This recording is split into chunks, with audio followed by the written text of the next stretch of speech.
Înainte de a începe episodul, vreau să vă mulțumesc foarte mult pentru suportul acordat la clipurile trecute, în principal acel cu Galaxy S4 și Galaxy S6. Vă mulțumesc atât pentru like-uri cât și pentru comentarii și v-aș ruga în continuare să lăsați like-uri și sugestii de telefoane în comentarii pentru că mă ajută pe mine foarte mult să continui ceea ce fac. Ăsta este un episod mai special pentru că aici avem o tabletă de la Allview H701 LTE. Cred că aproape toți dintre noi am avut câte o tabletă de la Allview. Eu cel puțin am avut una, dar nu mai știu modelul. Asta este o tabletă cu Android 7, are un procesor de la Cortex A53, are 8 GB de memorie de stocare, are 1 GB de RAM și o cameră secundară, adică asta de pe față de 2 megapixel și aici avem și un flash. Avem pe spate tot așa o cameră de 2 megapixel și un flash. În partea de jos avem portul micro USB. Pe laterale avem butoanele de volum și butonul de power up. Pe această laterală nu avem nimic și aici jos avem slotul de card SD și SIM. Înainte de a începe setup-ul propriu-zis, v-aș ruga să-mi lăsați în comentarii care a fost prima voastră tabletă, chit că a fost de la Allview sau nu. Eu v-am spus mai înainte că nu știu ce tabletă la Allview am avut, nici nu m-am documentat, deși dacă aș sta să caut, cred că mi-aș da seama. Asta a fost o tabletă entry level, lansată în 2016, are Android 7, a venit cu Android 5, dar văd că băieții de la Allview au dat 2 ani de update-uri, surprinzător și pentru mine chestia asta, nu mă așteptam.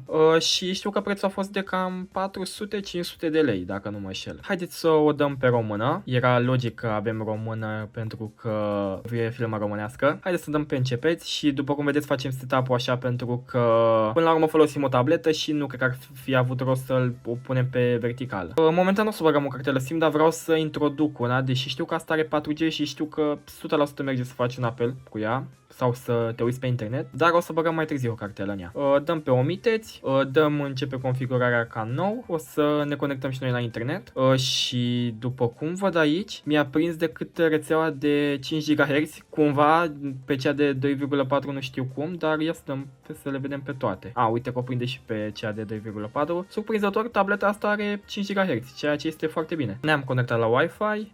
Acum văd că se verifică rețeaua. Hai să vedem dacă putem să ne logăm pe Google, deși sunt mai mult ca sigur că o să putem, pentru că avem până la urmă Android 7. Se pare că te puteai conecta foarte ușor pe tableta asta, doar că a fost vina mea, pentru că n-am văzut și a avut Factory Reset Protection tableta. Dar am putut să dau bypass și nu a fost deloc greu pentru această tabletă să dai bypass, a fost o chestie foarte simplă. Ok, hai să vedem că suntem de acord. Acum se verifică informațiile. Nu vreau să fac backup. Dacă mă lasă să-l dezactivez. Ok, dăm înainte. Nu protejăm tableta pentru că nu avem de ce, pentru că este doar o tabletă și nu avem ceva Face ID sau avem Face ID? Model, PIN, parola, nu avem Face ID. Configurarea mai târziu, se pare că poți să plătești bine. Mi se pare normal ținând cont că are slot de SIM și că ai avea internet peste tot. Și cam așa arată tableta, dacă o punem în landscape. Dar vreau să folosim doar așa. Hai să vedem ce aplicații avem aici. Actualizări de sistem, deși nu cred că mai funcționează, vreau doar să o încerc. Ia să vedem. De ce vreau să fac apeluri? Nu știu, dar hai să-i permitem. Nici nu mai merg serverele, dar era de așteptat. Ce avem aici? Allview Self-Care. Nici asta nu știu ce e, cred că e un manual, dacă nu mă înșel. Da, dau pe conectare și nu face absolut nimic, așa că nu cred că mai merge nici aplicația asta. Și nici măcar nu mă lasă să ies din ea. Vreau să văd cum arată panelul de control. Arată stock, ca la Android 7 stock. Avem și luminozitate, o să o mărim. Dacă dau din partea asta la fel, da. E la fel din orice parte aș da. Nu avem foarte multe aplicații, nu avem aproape deloc bloatware.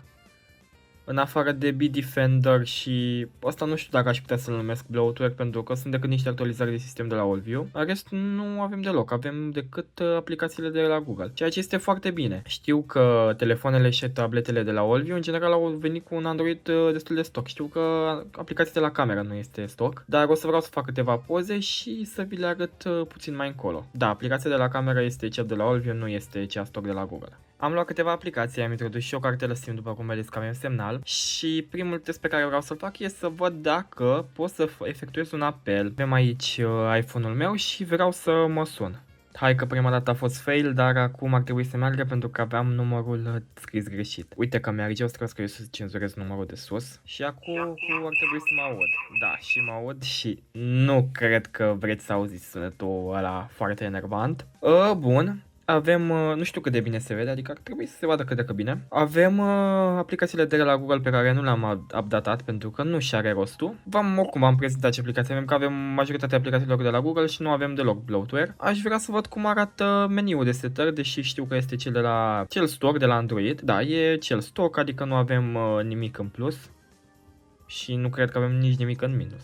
Planificare, pornire, oprirea sau nu știu ce ar veni. Probabil când să se oprească tableta și când să se pornească. Da, o chestie interesantă, dar nu știu. Avem gesturi, ia. Ce gesturi avem? Glisare în jos, glisare în sus, glisare spre stânga. Da, pare interesant, dar sunt niște gesturi foarte simple și n-are rost să intru pe Bitdefender pentru că este un simplu antivirus și nu știu de ce l-ar folosi cineva pe o tabletă. După cum vedeți, avem aici niște jocuri. Avem Subway Surf, Angry Birds, Fruit Ninja, Pooh, Minecraft Pocket Edition și New Pipe, care este un launcher de YouTube, să zic așa. Este o aplicație care locuiește YouTube-ul pentru Android de la 5 în sus. Vreau să văd dacă merg datele mobile, așa că vreau să dezactivez Wi-Fi-ul. Uite de aici. Și văd că m-a băgat pe 4G. A apărut eroare, consultați notificarea. Habar n-am ce eroare a apărut. Da. Atunci hai să încercăm un videoclip normal.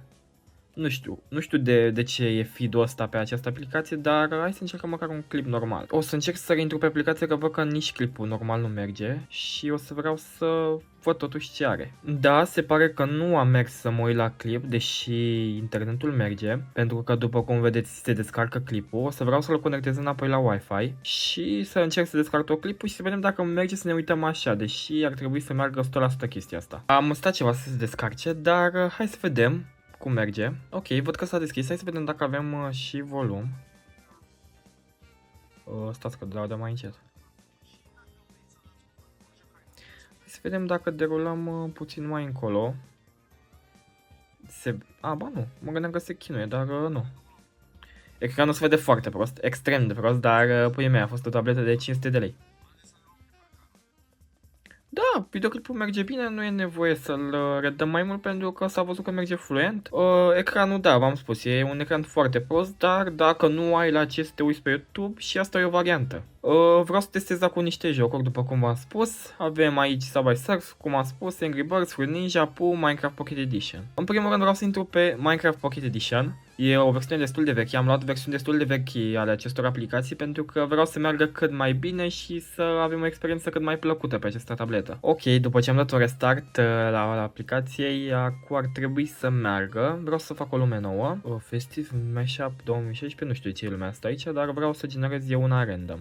Și după cum vedeți, s-a blocat. Ba nu, e ok. Vreau să dau pe creativ și hai să dăm play. Bun. Vreau să văd dacă...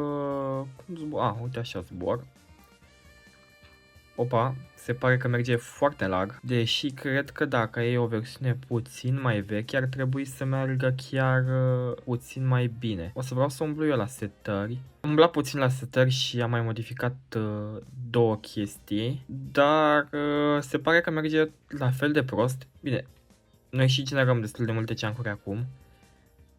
Deși văd că nici dacă am merge pe pământ nu ar merge mult mai bine. Bine, până la urmă înțeleg tableta asta care are 1 GB de RAM și nu știu cine ar putea să se joace Minecraft pe o astfel de tabletă. Un joc pe care știu sigur că nu o să avem probleme este Pooh. Și din ce știu, această versiune de Pooh merge și pe Android 2 și ceva. Da, a pornit instant.